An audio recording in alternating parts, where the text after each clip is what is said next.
नाज़रीन ग्रामी 1917 में मगरबी महाज की मजमूई सूरत-ए-हाल में एक तब्दीली फ्रांस के जनरल जोफर की रिटायरमेंट और जनरल न्यूएल के चीफ ऑफ स्टाफ बनने से रूनुमा हुई। जनरल जोफर तमाम एहतियाती तदाबीर को बरूएकार लाते हुए आहिस्ता आहिस्ता दुश्मन पर अपनी गिरफ्त मजबूत करने के हिकमत अमली पर अमल पैरा था, जबकि जनरल न्यूएल चाहता था कि छोटे पैमाने पर जो मकासद हासिल किए जा सकते हैं उनके लिए बड़े पैमाने पर भी कोशिशें की जा सकती हैं। इस मकसद के हुसूल के लिए मगरबी महाज पर दरियाए आइजन के किनारे एक बहुत बड़े पैमाने पर फ्रांसीसी फौज की जानिब से हमला किया गया। इस हमले में जर्मन अफवाज की कुव्वत को कम करने के लिए बरतानवी फौज को रीस के मकाम से हमला करना था। बाद अज़ां याइप्रस और कैम्ब्राई के मकामात पर हमले करके जर्मन अफवाज को मसरूफ रखा गया ताकि वो बढ़कर जवाबी हमला न कर सकें। इस तरह फ्रांस की तबाहाल फौज को असर नौ मुनज़्ज़म होने का मौका दिया गया। जनरल न्यूएल के हमले की मनसूबाबंदी के दौरान एक खुफिया मुआहदे के तहत नए बरतानवी वज़ीर आज़म ने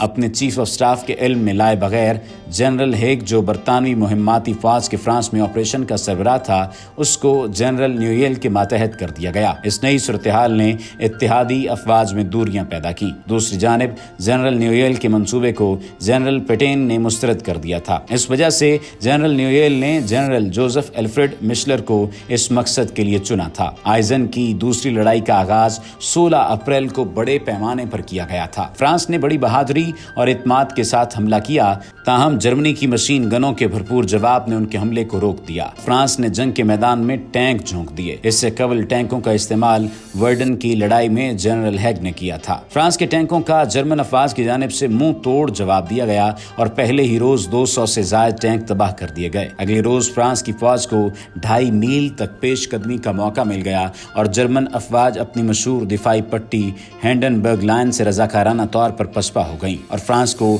मॉल मैसन के किले को फतह करने का मौका मिल गया। आइजन की दूसरी लड़ाई में फ्रांस के 96,000 जबकि जर्मनी के 1.5 लाख फौजी मारे गए। इस लड़ाई में फ्रांस की फौज का मोराल बहुत डाउन हुआ क्योंकि उन्होंने 23,385 बार जर्मन फौज पर हमले किए, लेकिन हर बार उन्हें मुंह की खाना पड़ी। जनरल न्यूएल के नाकाम होने पर 15 मई 1917 को उनसे चार्ज लेकर जनरल पेटेन के हवाले कर दिया गया, लेकिन उन्होंने भी जनरल न्यूएल की मंसूबाबंदी के मुताबिक हमला किया और नाकामी का मुंह देखा, जिसके बाद जनरल फोच को रिटायरमेंट से बुलाकर चीफ ऑफ स्टाफ के ओहदे पर फायज कर दिया गया। दूसरी जानिब बरतानिया के जनरल हेग ने सन 1917 का आगाज बतौर फील्ड मार्शल किया। मगरबी महाज पर जनरल हेग को जनरल न्यूएल के हमले के बायस जर्मन अफवाज की तवज्जो अपनी जानिब मबजूल करानी थी और उसे दरियाए अरीज के मकाम पर German General Baron Ludwig von Falkenhausen की 6 डिवीजन फौज पर अपनी 14 डिवीजन फौज और 2800 तोपखानों के साथ हमलावर होना था। बरतानिया की तीसरी और पहली आर्मी ने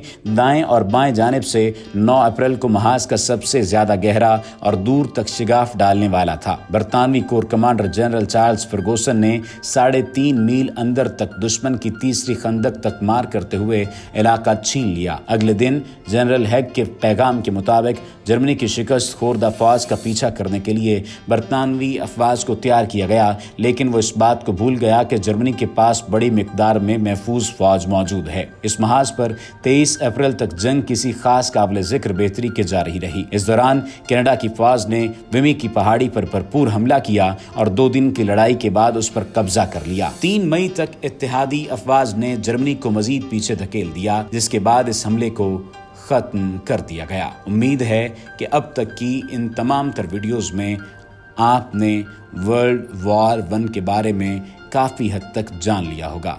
आइंदा आने वाली वीडियो में हम मज़ीद आपको आगाह करेंगे कि पाइप्रस की तीसरी लड़ाई कितने दिन तक जारी रही और किस किस महाज पर कौन कौन सा जर्नल क्या क्या काम करता रहा। लेकिन अगर आपने अभी तक हमारे चैनल को सब्सक्राइब नहीं किया तो सब्सक्रिप्शन का बटन दबाकर सब्सक्राइब कर लीजिए ताकि आइंदा आने वाली तमाम वीडियोस आपको मिलती रहें।